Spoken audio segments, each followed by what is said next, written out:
Olá, você está no canal Amador. Vamos aqui falar de mais um conto, do livro do Ítalo Calvino, Contos Fantásticos do século XIX.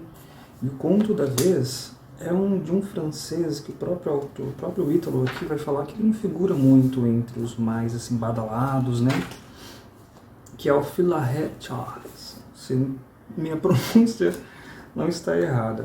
Aí ele comenta logo no comecinho aqui, os autores poucos célebres de contos fantásticos são certamente mais numerosos que os nomes de fama.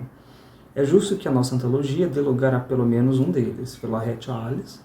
Ele viveu ali entre 1799 e 1873. É francês, filho de um membro da Convenção que havia votado pela condenação de Luís XVI à morte. Teve de fugir da França bem jovem, quando sobreveio a Restauração. Viveu na Inglaterra e na Alemanha antes de retornar à França em 1823. Ele foi professor de literaturas estrangeiras no Collège de France, conservador no Bibliothèque Mazarin, não sei como é que fala.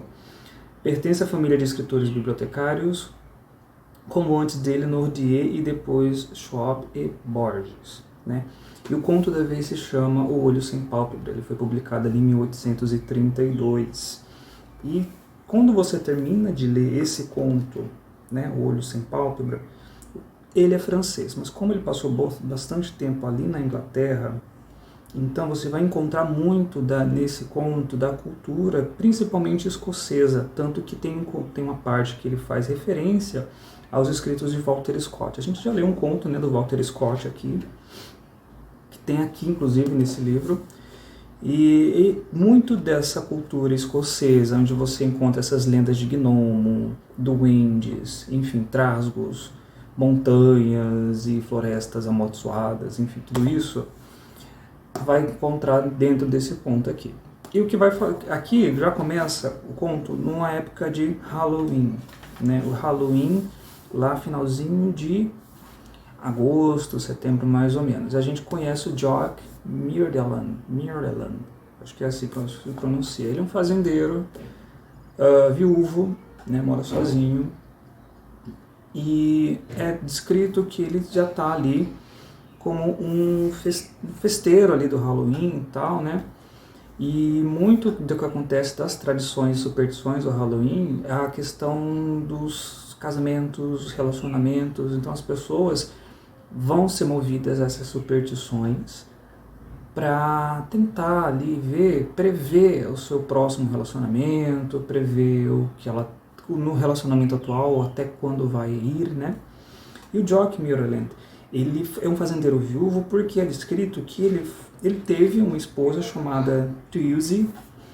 e essa esposa acabou falecendo porque ele era muito ciumento. Isso foi corroendo muito ele por dentro, Aqui na página 125 a gente já tem essa descrição do que aconteceu.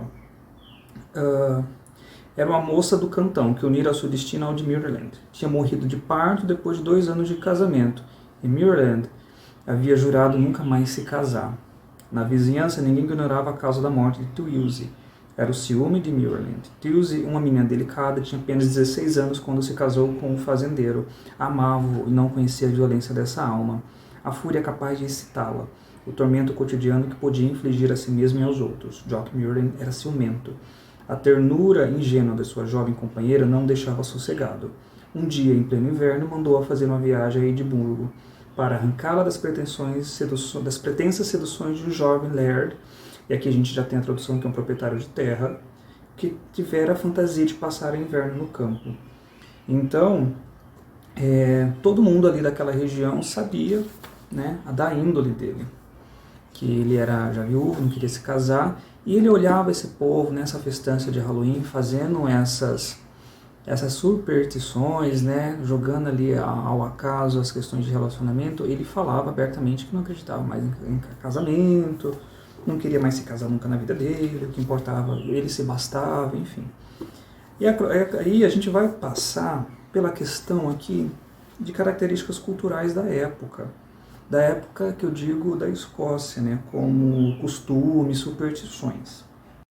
Como o autor ele passou bastante tempo na Escócia, ali na Inglaterra, então ele escreve esse texto de modo bem didático. Ele vai colocar aqui alguns nomes, explicações desses nomes, desses momentos, né? Por exemplo, logo no começo do texto ele vai falar o que é o Halloween, né? Ele coloca, é a Noite das Fadas, acontece em meados de agosto. Então vai se consultar o feiticeiro da aldeia, então todos os duendes dançam nas samambaias, cruzam os campos a cavalos, em cima dos pálidos raios da lua. É o carnaval dos gêmeos e dos gnomos. Então não há gruta nem rochedo que não tenha seu baile e sua festa, não há flor que não estremeça ao sopro de uma sílfide. Não há dono de casa que não feche cuidadosamente sua porta, com medo de que o espanque roube o almoço do dia seguinte e sacrifique as suas diabruras, as refeições das crianças que dormem abraçadas no mesmo berço. Esse espanque aqui é colocado como trasgo ou duende, né? Então ele coloca que o carnaval o Halloween, né? Estou confundindo as datas. O Halloween, nessa época, para essa região, era isso, né? Tinha esse teor místico a partir da meia-noite, então duendes, trasgos, esse spunk vem à tona, né?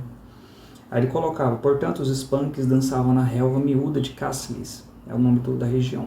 E a lua que se levantara parecia larga e vermelha através dos vidros quebrados de pórtico de capela. Parecia suspensa com uma grande rosácea cor de amaranto, sobre a qual se desenhava um fragmento de trevo de pedra amontelado. Os spanks dançavam. E esses spanks é descrito como uma cabeça de mulher branca como a neve, com longos cabelos cor de fogo. As belas asas, drapeados, sustentados por fibras finas e elásticas, se prendem não no ombro, mas no braço franco e fino, cujo contorno elas se seguem. O spank é hermafrodita. Há um rosto feminino, junto a essa elegância esbelta e frágil da primeira adolescência viril. A única vestimenta dele são suas asas, um tecido fino e macio, folgado e apertado, impenetrável e leve, como a asa de morcego. Então é colocado que esses spanks aparecem nesse momento, né? Ao mesmo tempo que ele coloca aqui, alguns alegres mulheres, crianças, moças se aproximam de um lago ali onde eles estão, né? E eles começam falando que tem medo, aquela coisa tipo bem doces ou travessuras. E eles começam a fazer uns rituais em meio a muita bebeção, ali, comilança, tudo isso, né? Aí eles colocam aqui, ó. Reunidos às 9 horas, passaram o tempo a beber, cantar aquelas velhas e deliciosas baladas em que a linguagem deles, melancólica e ingênua, se conjuga tão bem com um ritmo sincopado. E assim vai. Ele descreve também como esse povo está vestido e ele começa a fazer alguns rituais. Por exemplo, o caiu, né? O caiu significa o quê? Rapazes e moças se espelharam pelos campos e voltavam pouco a pouco trazendo a raiz arrancada da terra. Essa raiz era chamada de caiu. Era preciso desenraizar a primeira planta que se apresenta sobre seus passos. Se a raiz é reta, a sua mulher ou seu marido serão elegantes e afáveis. Se a raiz é torta, você se casará com uma pessoa disforme. Se ainda há terra presa nos filamentos, o seu lar será fecundo e feliz. Se sua raiz for lisa e mirrada, você não ficará muito tempo casado. Então você já vê que as pessoas, não só isso, mas elas fazem esse tipo de rituais para prever os relacionamentos e tal. Tem mais o tap piggle, que é a moça que colhe espigas de milho e se vê se a espiga de milho tem lá um pontinho, significa que o casamento vai dar bom. Tem outro chamado aqui, da avelã, joga avelã no fogo, e do modo que o fogo vai ali cozer a avelã, isso também vai datar um pouco da sua relação. Vendo tudo isso, o Jock Mirland, ele vai olhar para aquilo ali com um cara de cético, né? Não acredita muito naquilo, não tá nem aí para aquilo tudo. Aí ele pega um espelho, e quando ele pega o espelho, ele fala, mas apareça minha mulher. E quando ele fala isso para o espelho, acontece uma coisa que vai mudar a vida dele. Eu vou parar de contar aqui o que vai acontecer, porque ele dá uma reviravolta nessa história, né, do que vai acontecer. Gente, a gente fala de contos fantásticos, então coisas fantásticas irão acontecer com o Jock depois que ele fala isso ao espelho. Ele fica bem atormentado com o que vai aparecer. E conforme o tempo vai passando, né, no decorrer da história, tem mais um chão ainda para acontecer, essa história vai trazer um pouquinho de fábula, e nessa fábula a questão de moral da história, né? Por quê? Porque lembra da questão do título, olho sem pálpebra. O olho sem pálpebra é um olho que está 100% aberto, é um olho que não se fecha.